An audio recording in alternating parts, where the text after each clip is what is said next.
Eğer siz Dilber hikayesi falan dinlemek istiyorsanız ya da o dansı izlemek istiyorsanız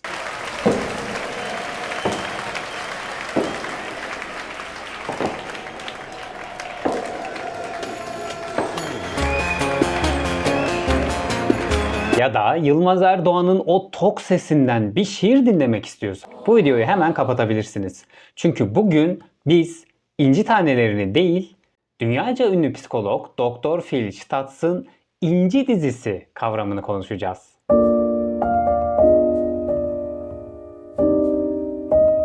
...2011 yılında yayınlanan Moneyball filmini hatırlıyor musunuz? O filmde hani bir koç kendi beyzbol takımını dizayn ederken, oyuna seçeceği oyuncuları belirlerken istatistik uzmanı birinden yararlanıyordu ve onun istatistiklerine bakarak takımda kimin oynayacağına ya da takıma kimi transfer edeceğine karar veriyordu. Gerçek bir hayattan uyarlama bir filmdi bu. İşte o filmde Brad Pitt başrolde oynuyordu ve yardımcı oyuncu olarak da Jonah Hill isminde bir oyuncu vardı. Hatta o rollerle her ikisi de o yıl Oscar'a aday gösterilmişlerdi. İşte Jonah Hill aslında çok ünlü bir Hollywood oyuncusu. Pek çok filmde de yer aldı. Moneyball dışında da bir sürü film var onun oynadığı. Ancak bu insan bir süre sonra içine düştüğü boşluktan çıkamadığı için bu travmalarını aşabilmek amacıyla Doktor Phil Stutts'ın kapısını çalmış. Jonah ile Phil arasındaki ilişki o kadar iyi gelişmiş ki ve terapiden çok memnun kalmış. Sonrasında da Netflix'e özel bir belgesel hazırlamaya karar vermiş. 2022 yılında yayınlandı bu belgesel ve Dr. Phil Stutts ismiyle Netflix üzerinden izlenebiliyor. Burada ikili arasındaki diyalog, süreç içinde geçirdikleri ve Phil Stutts'ın aslında terapi sürecinde öğretmeye çalıştığı konular işleniyor. Yöntemler anlatılıyor aslında insanın hayatını düzene sokabilmesi için. Phil Stutts buna gereçler adını veriyor. Belgeselin içinde pek çok gereç anlatılıyor. Özellikle piramit metodu gibi yöntemler var. Ayrıca bunlardan en önemlisi de inci dizisi kavramı. Daha doğrusu inci dizisi yöntemi. Her eylem aynı değere sahiptir diyor Phil Stutts. Bu nedenle de bizim yaptığımız eylemlere dair iyi ya da kötü, güzel ya da çirkin, az veya çok gibi bir değerlendirme yapmadan o adımları atmamız gerektiğine dair bir temel prensibe dayanıyor. You could teach yourself. You just draw a string of pearls. There's a line, then a circle, line, then a circle. Each one of those circles equals one action. But here's the thing. Every action has the same value. Hayatın içinde yapmamız gereken şey o anda, içinde bulunduğumuz anda attığımız adım, girdiğimiz iş, yaptığımız ödev ya da çalıştığımız sınav her neyse elimizden geleni yapmak ve hiçbir şeyin mükemmel olmayacağını bilmek.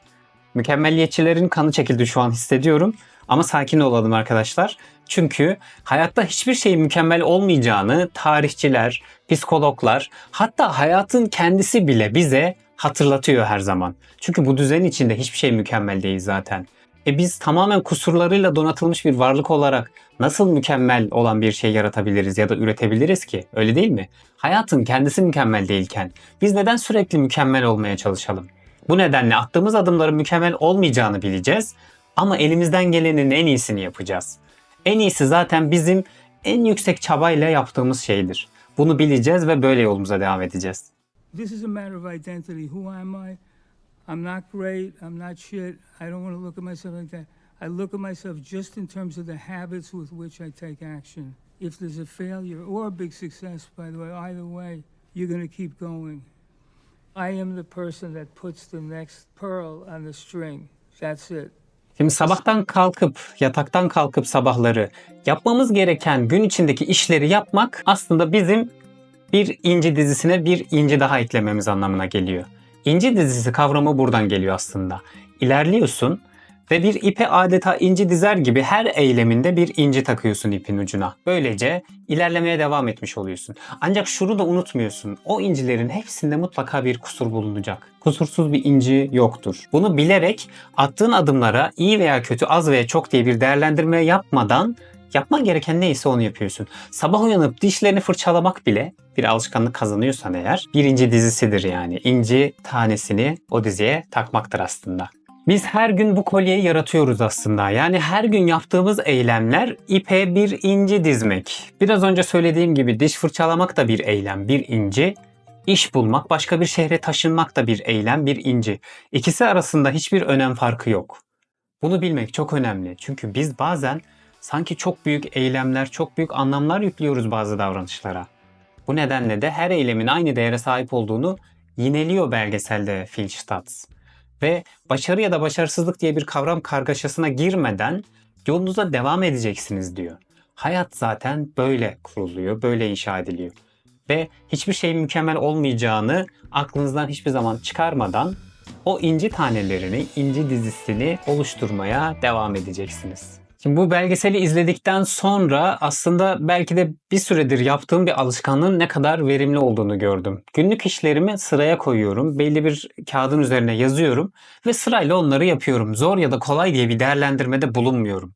Böylece zor işi yapınca aşırı bir başarı ya da mutluluk duygusu hissetmiyorum. Kolay bir işi yapınca da o da çok kolaymış gibi bir özgüvene, gereksiz boş özgüvene de kapılmıyorum. Bu sayede zor ve kolay işleri de birbiriyle karıştırarak aslında günümü biraz daha renklendirmiş oluyorum. Bu yöntemi sizlere de tavsiye ederim. Bu sayede zor işlerin de aslında kolaylıkla halledileceğini, halledilebildiğini göreceksiniz. Ertelemeyle mücadele etmeyi anlatan videolar o kadar çok sayıda var ki ve bu videolar maalesef o kadar karmaşık ki insan bazen bu videoları izlemeyi bile erteleyebiliyor.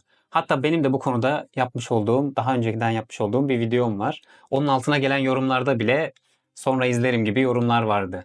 İşte bu nedenle de o karmaşık yöntemleri, teknikleri uygulamak bizi zorlayabiliyor. Ama İnci dizisi o kadar basit ki sadece o gün yapmanız gereken eylemleri yapıyorsunuz ve o ipe bir inci dizdiğinizi hayal ediyorsunuz. Bu kadar kolay. Yaptığınız her eylem aynı değere sahip ve bir inci. Sizin kolyeniz tamamen size ait. Oraya hangi inciyi dizeceğinize siz karar vereceksiniz. Her eylem ipe dizdiğiniz bir inci, unutmayın. Bakın bu kadar basit. Sabah uyanacaksınız ve ipe incileri dizmeye başlayacaksınız. Hadi siz de kendi ipinize incileri dizmeye başlayın. Küçük bir eylemde bulunun ve bunu bir inci dizisi olarak ipe dizmeye başlayın. İlerlemeye devam ediyoruz. Adım adım.